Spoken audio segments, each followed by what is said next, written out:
everyone. It's Ms Shannon from the Peterson Public Library, and I am here to share with you a story about a famous African American. He is probably one of the most famous African Americans, if not all Americans ever, because of his work towards spreading kindness and making sure that everybody was treated equal, and for the justice that was happening in his lifetime with people of different colors not being allowed to do the same things. So I'm going to read I Am Martin Luther King Jr. This is part of the Order People Change the World series by Brad Meltzer, illustrated by Christopher Eliopoulos. And this book series was so popular, it has been made into a TV show. You can see it on WQED, PBS, Xavier, Riddle, and the Secret Museum. Unfortunately, they don't have an episode about Martin Luther King yet, but I thought it would be a really great one to share. We are doing an Xavier Riddle program at the library, so if you're not able to attend that, you can at least read the story with us. And this book was published by Penguin. It is a little bit longer, boys and girls, so just hold tight, it's a really good story. And I love the illustrations in these books because it shows that famous person as a child, but yet they still look like their adult self. I am Martin Luther King Jr. I am Martin Luther King Jr. When I was little, I used to get into a lot of accidents. One day, my little brother hit me in the head with a baseball bat. 2 other times, I mistakenly got knocked over by a car. Another time, I tumbled over our banister, then bounced through an open door into the basement. Wah! Whoa, amazing fall. You okay? I'm okay. No matter how many times I fell, I kept getting back up. Even before I could read, I knew that I liked books. My dad always talked about how I kept a lot of books around me. I used to tell my parents, when I grow up, I'm going to get me some big words. There is power in words. Big words were in my future.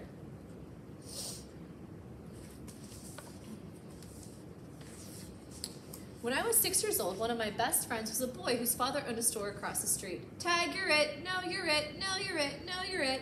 My friend was white and I was black. It didn't matter to us. We would play games and have fun together. But when we started going to school, everything changed. He went to a school where all the kids were white. I went to a school where everyone was black. Soon after, he told me, I can't play with you anymore. Why? My dad said so. He doesn't want us to be friends. But why? You're one of my best friends, aren't you? Aren't you? I didn't understand. It didn't make sense. At dinner, my parents explained, it's because you're black and he's white. I was so mad that day. How could someone treat me differently just because of the color of my skin? I wanted to hate my friend and his father. My parents told me to do the opposite, that I should love my friend even though he hurt me. They taught me that it's better to have more love in your life than more hate. Then my mother taught me one of the most important lessons of all. You are as good as anyone. You must never feel that you are less than anyone else. I wanted to believe it, but every day I saw the opposite. I saw you could be treated unfairly just because of the color of your skin. If you were white, you went to a good school with great playgrounds and plenty of books. If you were black, your school was small, sometimes with no desks or even windows. It wasn't just the schools. Black people had to use different water fountains, different elevators, even different bathrooms. In fact, on a hot day when everyone wanted ice cream, if you were white, you could sit at the corner and eat from a nice dish. But since I was black, if they served me at all, it was through a side window and they put my ice cream in a flimsy paper cup. It got even worse when I was 14. I had just won a speech competition. My speech was about being fair to all people. I was so excited. Then, on the bus ride home, a few white people got on board. You need to give up your seat to the whites. At first, I stayed put. It didn't seem fair. My teacher convinced me to move. We spent the rest of the ride standing and getting tossed in every direction. Every day, this is what life was like. Black people were treated terribly. The only question was, what could I do about it? At the age of 15, I started college. By 19, I became a minister and entered seminary school to study religion. Over those years, I read the works of Henry David Thoreau and Mahatma Gandhi. Thoreau taught me about civil disobedience, how an evil system could be changed without violence. Gandhi opened up my mind to the power of nonviolent resistance. What's that? Love. It's using love and peaceful methods to change unfair things in society. It was a lesson I wanted to share with everyone. In no time at all, I got my chance. In Alabama, a black woman named Rosa Parks was told to give up her bus seat to a white man. It was just like what happened to me. But unlike me, Mrs. Parks refused. She was arrested.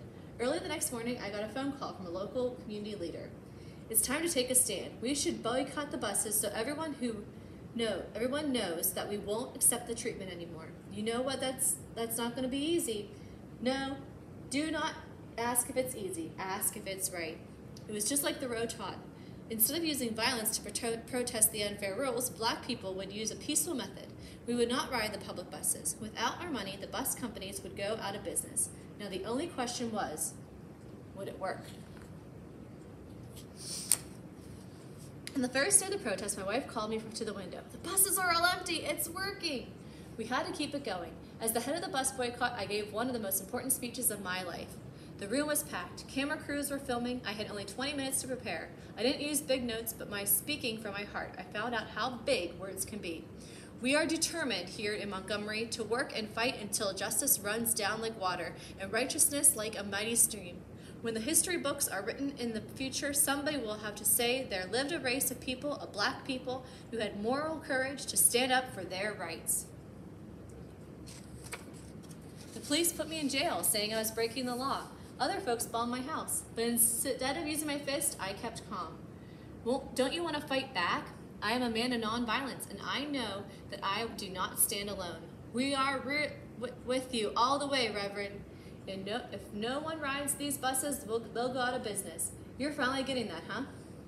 For more than a full year, every black person in the city, and some white people too, refused to ride the buses. That meant some people had to walk for miles, but they kept going. There was a power in standing together. Eventually, our peaceful protest worked. The rules were changed. Public buses could no longer separate people based on the color of their skin. That was only the beginning. Soon our peaceful protests had sparked other peaceful protests. At lunch counters, college students organized sit-ins, where they would not stop until everyone could eat together.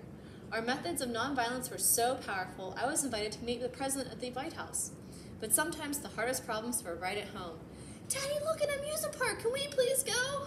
I'm sorry, Yoki, we can't. Funtown is not open to black people.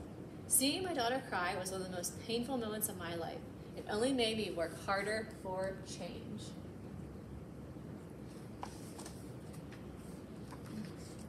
Was it easy? Absolutely not.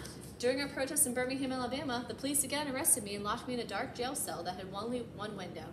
Someone slipped into a newspaper in which white religious leaders had written an article calling us lawbreakers. Someone then stuck me a pen. In that jail cell, I wrote my own response in the margins of the newspaper and even on toilet paper. My letter from Birmingham jail was soon published as a pamphlet. Then it was magazines and newspapers. Today it has been read by millions of people. Like I said, it's amazing how big words can be.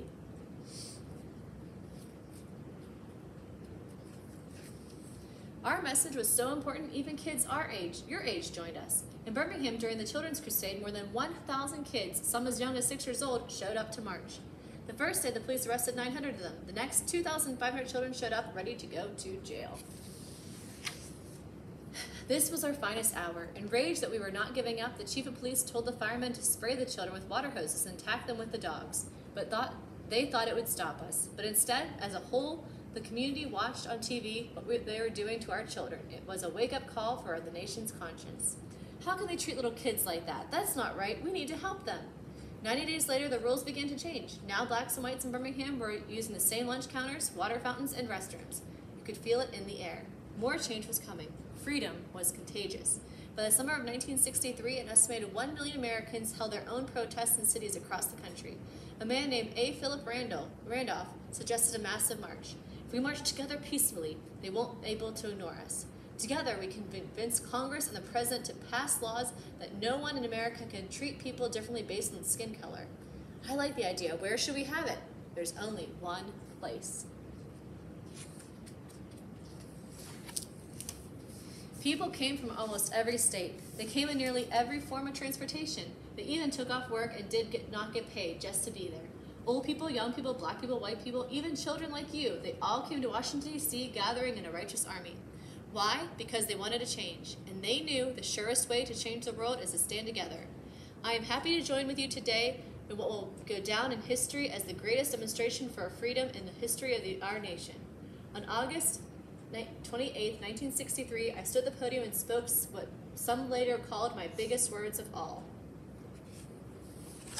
I have a dream that for 4 little children will one day live in a nation where they will not be judged by the color of their skin, but by the content of their character. I have a dream that one day little black boys and black girls will be able to join hands with little white boys and white girls as brothers and sisters. Let freedom ring from every mountainside. Let freedom ring. After the March in Washington, the President and the Congress passed new laws for civil rights, but that didn't mean our work was done. Indeed, our greatest battle is still to come. It began when 600 activists, as they tried to walk 54 miles from Selma, Alabama to the state capital, Montgomery. Back then, there were rules that stopped people from voting. If you want to change the laws, you have to be able to vote for new people who make the laws. We're marching to tell the governor, we want voting rights. This brutally must end. No matter what, don't let them pass. The police have billy clubs and tear gas. They attacked our group and knocked many people down. But, as I learned so long ago, you have to get back up. No matter how hard they hit us, we remained peaceful. Still, we didn't get through. 2 days later, we tried again. Now there were 2,500 of us. Once again, we tried. Once again, we did not get through. Did we give up?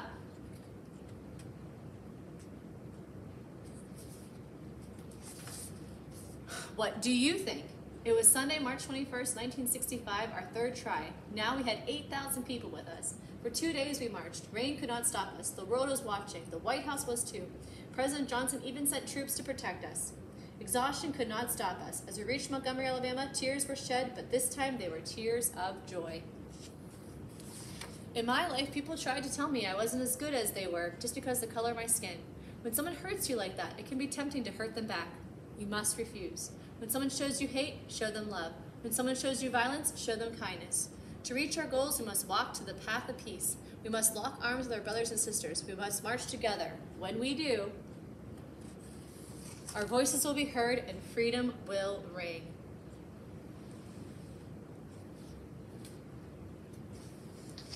I am Martin Luther King Jr. I stand for peace. I stand for justice. I stand to help others. I stand as proof that no matter how hard the struggle, we must fight for what is right and work to change what is wrong.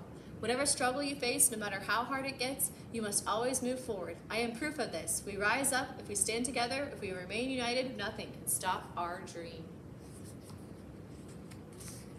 The end.